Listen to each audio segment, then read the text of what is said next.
আসসালামু আলাইকুম, আশা করি সবাই ভালো আছেন। আমার নতুন ভিডিওতে সকলকে স্বাগত জানাচ্ছি আবারও।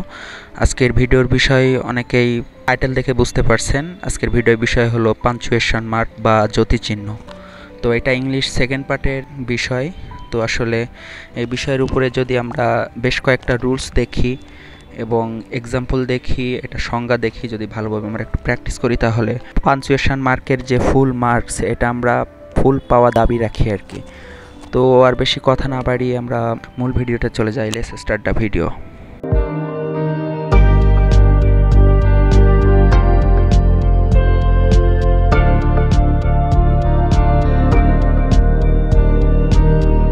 সর্বপ্রথম দেখি যে ডেফিনেশনটা কি, এটা তো দেখতেই হবে। তো এখানে প্রথমে দেখেন, পাঞ্চুয়েশন একটি সিস্টেম যা একজন রিডারকে রাইটার কিভাবে বাক্যটি সাজিয়েছেন তা সম্পর্কে ধারণা দেয়। আমরা কথা বলার সময় বিভিন্ন জায়গায় বিভিন্ন এক্সপ্রেশন এবং পজ ইউজ করি, যা শ্রোতা খুব সহজে আমাদের মনের ভাব বুঝতে পারে। অর্থাৎ আমরা যে প্রতিনিয়ত যে কথাগুলো বলি, এগুলোর মাঝে আমরা কিন্তু কোনো কোনো কথার মাঝে স্টপ দিই, কোনো কোনো কথার পরে প্রশ্ন জিজ্ঞেস করি। তো এটা হলো এক্সপ্রেশনটা আমরা আমাদের যে শ্রোতা আছে সেটা সহজে যেন বুঝতে পারে, এই জন্য আমরা কমা, ফুল স্টপ, সেমিক্লোন, ক্লোন আমরা এগুলো ইউজ করে থাকি। তো এটাই বলতে চাচ্ছি এখানে। যেমন আমি যদি নিচে একটা এক্সাম্পল দেখি, যেমন দেখেন এই এক্সাম্পলে কিন্তু কোনো ক্যাপিটালাইজেশন কোনো কোথাও কিন্তু অ্যাপ্লাই করা নাই। যেমন এখানে দেখেন, I was walking through a forest, suddenly I heard a roar, it was a tiger, I was very afraid, I was in a fix what to do, I asked my self what will you do, Sourav I found no answer. তো এখানে এটা আমরা পড়ে কিন্তু এগুলোর কিন্তু সব ওয়ার্ডের অর্থ জানি, কিন্তু এটার অ্যাপ্রোপ্রিয়েট যে মিনিংটা আমরা কিন্তু এটা বলতে পারতেছি না, কারণ এখানে যে মনের ভাবটা, যে এক্সপ্রেশনটা যে প্রকাশ করছে, এটার কিন্তু কোনো ফুল স্টপ দেওয়া নেই, কমা দেওয়া নেই বা এগুলো দেওয়া নাই, এই জন্য কিন্তু আমরা অতটা সহজে বুঝতে পারতেছি না। তো এটার যদি আমরা অ্যান্সার দেখি, তাহলে দেখেন নেক্সট স্লাইডে আমরা বুঝতে পারবো। এখানে দেখেন, I was walking through a forest, আমি একটি জঙ্গলের ভিতর দিয়ে হেঁটে যাচ্ছিলাম, সাডেনলি হঠাৎ, আই হেয়ার্ড এ রোয়ার, হঠাৎ একটি আমি গর্জন শুনতে পেলাম, ইট ওয়াজ এ টাইগার, এটা ছিল একটি বাঘ, আই ওয়াজ ভেরি অ্যাফ্রেড, আমি খুবই ভীত হয়ে গেছিলাম, I was in a fix what to do, আমি কী করবো এটা আমি সিদ্ধান্ত নিলাম, আই আস্কড মাইসেলফ, আমি নিজেকে জিজ্ঞেস করলাম। দেখেন, what will you do, Sourav এখন কি করবে, আই ফাউন্ড নো অ্যান্সার, আমি কোনো উত্তর পেলাম না। অর্থাৎ এখানে দেখেন, এখানে কিন্তু ওয়ার্ডের শেষে বা সেন্টেন্সের শেষে ফুল স্টপ ইউজ করছি, এবং এখানে যে সাডেনলি বলার পরে কমা ইউজ করছি, তারপরে আমি যে কোনো একটা রিপোর্টেড স্পিচ এখানে যে ডেলিভারি দিছি, এটার কমা কোটেশন স্টার্ট করছি এবং এখানে শেষ করছি, এবং শেষে কিন্তু এটা যেহেতু প্রশ্নবোধক সাইন, এজন্য এখানে ইন্টারোগেটিভ সাইন দিয়ে দিছি। তো এটা আশা করি বুঝতে পারছেন। এবার নেক্সট দেখেন, দ্য কমন পাঞ্চুয়েশনস ইন ইংলিশ আর, অর্থাৎ এখানে যে কয়টা আছে, এখানে চারটা, 8টা, 10টা আছে। এখানে এই 10টার যদি আমরা একটু এক্সাম্পল দেখি, তাহলে খুব সহজে আমরা এটা বুঝতে পারবো। তো জাস্ট প্রথমে কি আছে দেখেন, the full stop, the comma, the note of exclamation, the note of interrogation, the semicolon, the clone, the question mark, apostrophe, the hyphen, parenthesis, brackets and braces. অর্থাৎ এখানে এই যে কয়টা আছে, এই 10টা আছে, এই 10টা যদি আমরা একটু দেখি ভালো করে, তাহলে আমরা যে পাঞ্চুয়েশন মার্কের যে 5 মার্কস, সেটা আমরা খুব সহজেই পাইতে পারি। তো আপনারা যদি শেষ পর্যন্ত ধৈর্য সহকারে ভিডিওটা দেখেন, আপনাদের অনেক উপকার হবে আশা করি। তো প্রথমে দেখেন কি আছে, দ্য ফুল স্টপ এর ব্যবহার কি আছে। এটা আমরা সচরাচর জানি যে কোনো কর্তা যদি কোনো স্পিচ শেষ করে, তখন সেটার শেষে কিন্তু ফুল স্টপ ইউজ করে। যেমন এখানে কি বলছে দেখেন, পিরিয়ডকে ব্রিটিশ ইংলিশে বলা হয় ফুল স্টপ। পিরিয়ড বা ফুল স্টপ ইংরেজি ভাষায় সবথেকে বেশি ব্যবহৃত হয়। পাঞ্চুয়েশন যা বাক্যের সমাপ্তি নির্দেশ করে, প্রশ্নবোধক আর বিশেষসূচক বাক্য ছাড়া সকল বাক্যের শেষেই পিরিয়ড ব্যবহার করা হয়। এটি সাধারণত অ্যাব্রিভিয়েশনের ক্ষেত্রে ব্যবহার করা হয়। এখানে কি বলছে দেখেন, এই যে অ্যাব্রিভিয়েশন মানে কি, যে শর্ট লেটার লিখি আমরা অনেক সময়, যেমন এসএসসি, জেএসসি, পিএসসি, এগুলো যে লিখি, এটা কিন্তু শর্ট ফর্মে লিখে, জন্য এটারে বলা হয় অ্যাব্রিভিয়েশন। যেমন নিচে একটা দিচ্ছে দেখেন, USA, United states of America. তো এখানে কিন্তু এটা অ্যাব্রিভিয়েশন ইউজ করছে। তো এখানে আশা করি এইটুকু বুঝতে পারছেন যে প্রশ্নবোধক বা বিস্ময়সূচক বাক্য ছাড়া যদি যে কোনো বাক্যের শেষে আমরা ফুল স্টপ ইউজ করতে পারি। তো এখানে কি আছে দেখেন, হিজ নেম ইজ কামাল, এখানে কি সেন্টেন্স, স্টেটমেন্ট সেন্টেন্স, এই জন্য সেন্টেন্সের শেষে আমরা ফুল স্টপ ইউজ করছি। তারপরে আছে দেখেন USA, United states of America, এটা আমি আগেও বলছি অ্যাব্রিভিয়েশন। তো আশা করি এটুকু বুঝতে পারছেন। নেক্সটে কি আছে দেখেন, দ্য কমা এর ব্যবহার। কমা সাধারণত একটি সেন্টেন্সের ভেতরে বিভিন্ন ক্লজ, ফ্রেজ অথবা ওয়ার্ডগুলোকে আলাদা করার জন্য ব্যবহার করে। অর্থাৎ এখানে দেখেন কি বলছে, his uncle who came here yesterday is a police inspector. অর্থাৎ এখানে বলছে যে একাধিক ক্লজ যদি আমি অ্যাড করতে চাই তখন আমরা, বা আলাদা করতে চাই, আলাদা আলাদাভাবে যদি ইন্ডিকেট করতে চাই তাহলে আমরা কমা ইউজ করতে পারি। যেমন এখানে বলছে হিজ আঙ্কেল, তার চাচা, হু কেম হিয়ার ইয়েস্টারডে, যে এখানে গতকালকে এসেছিল, ইজ এ পুলিশ ইন্সপেক্টর, সে একজন পুলিশ ইন্সপেক্টর। তো এইটুকু আশা করি বুঝতে পারছেন। তো আমি কিন্তু একটা রুলসের একটা এক্সাম্পল দেওয়ার চেষ্টা করছি, কারণ বেশি এক্সাম্পল দিলে ভিডিওটা অনেক লেন্থলি হবে, এই জন্য। নেক্সটে কি আছে দেখেন, he replied no need to come today, সে উত্তর দিয়েছিল আজ আসার দরকার নাই। এটা হলো রিপোর্টেড স্পিচের ক্ষেত্রে কমা হয়, অর্থাৎ এখানে একজন মানুষ কিছু বলতে চাচ্ছে, এজন্য এখানে কমা ইউজ করছি। নেক্সটে কি আছে দেখেন, ইট ওয়াজ এস্টাবলিশড 1 এপ্রিল 12, 1992, অর্থাৎ একটা ডেট লেখার ক্ষেত্রে আমরা কমা ইউজ করতে পারি।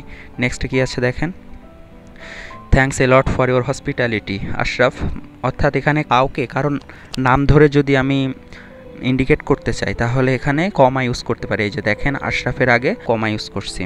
নেক্সটে কি আছে, watching the news we came to know the matter, অর্থাৎ এখানে প্রিন্সিপাল ক্লাসকে মূল ক্লাস থেকে আলাদা করার জন্য কমা ইউজ করতে পারি। বলেন তো এখানে প্রিন্সিপাল ক্লাস কোনটা?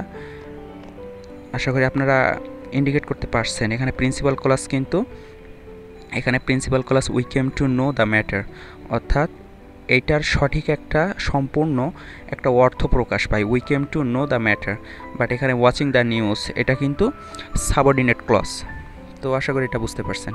নেক্সটে কি আছে, he knows the matter doesn't he, অর্থাৎ এক কোশ্চেন সম্পর্কে আমি আগেও ভিডিও করছি যে এক কোশ্চেনকে আলাদা করতে এটা কমা ইউজ করতে পারি আমরা।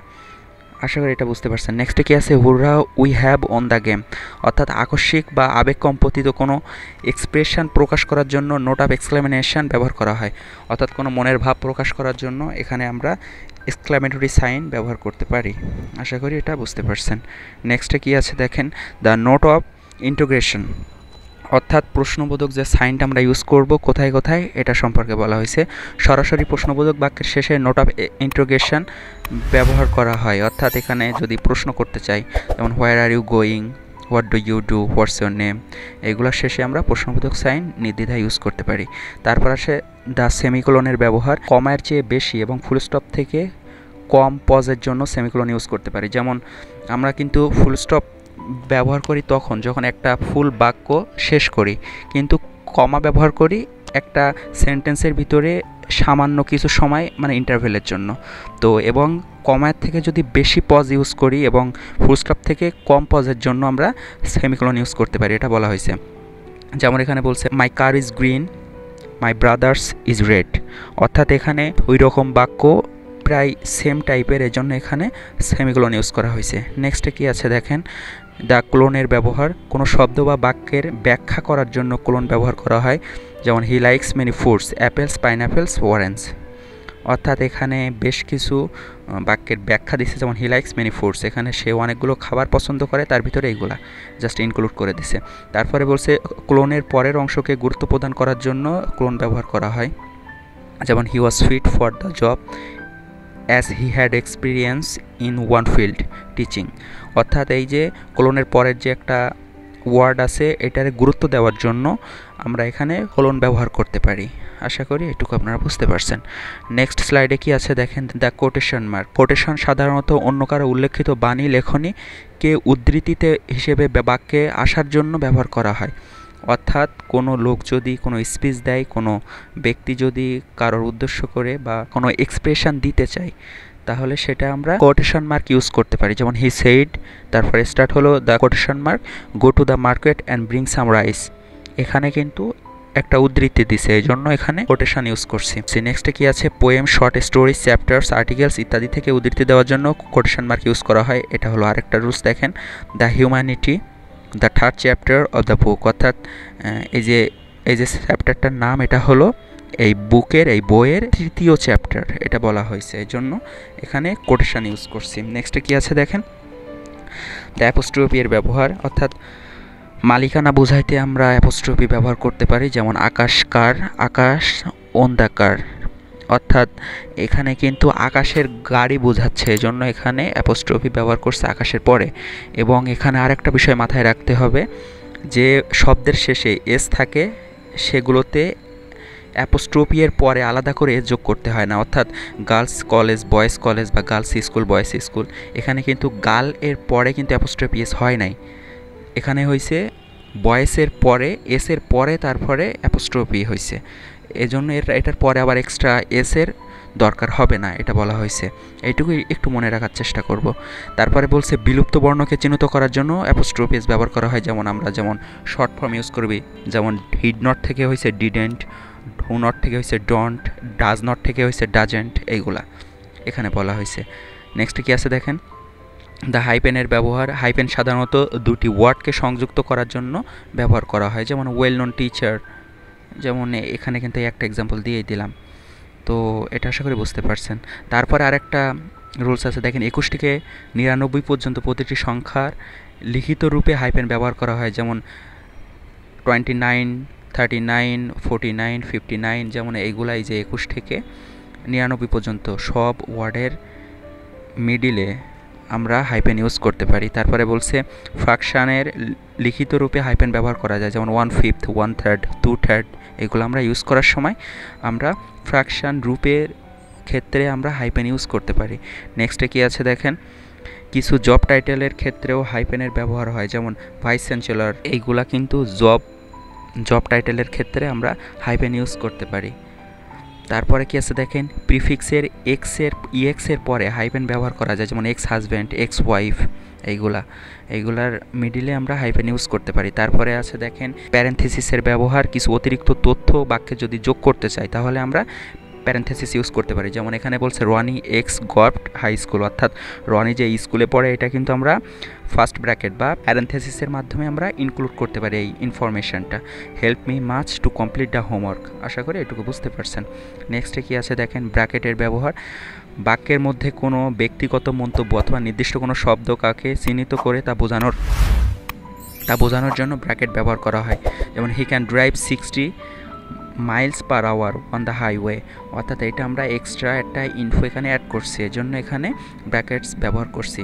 লাস্টে কি আছে দেখেন, এটাই শেষ, ব্রাসেসের ব্যবহার, অর্থাৎ এটা কিন্তু ইংরেজি ভাষায় কিন্তু ব্রাসেসের ব্যবহার না, এটা শুধুমাত্র ম্যাথমেটিক্সে রয়েছে, বাক্যে কোনো এটার ইউজ নেই। আশা করি এটুকু আপনারা বুঝতে পারছেন। তো এই ছিল আজকের ভিডিও, যদি কোনো প্রশ্ন থাকে অবশ্যই আমার ভিডিওর কমেন্ট সেকশনে করতে পারেন, আমি উত্তর দেওয়ার চেষ্টা করব। তো এতক্ষণ আমার সাথে থাকার জন্য সকলকে ধন্যবাদ, আশা করি ভিডিওটা আপনাদের উপকারে আসবে যদি প্রথম থেকে শেষ অবধি দেখেন এবং একটু প্র্যাকটিস করেন। আজকের ভিডিওটা এই পর্যন্তই ছিল, সকলকে ধন্যবাদ, সকলের সুস্থতা কামনা করে আমার ভিডিও এখানে শেষ করছি। আল্লাহ হাফেজ।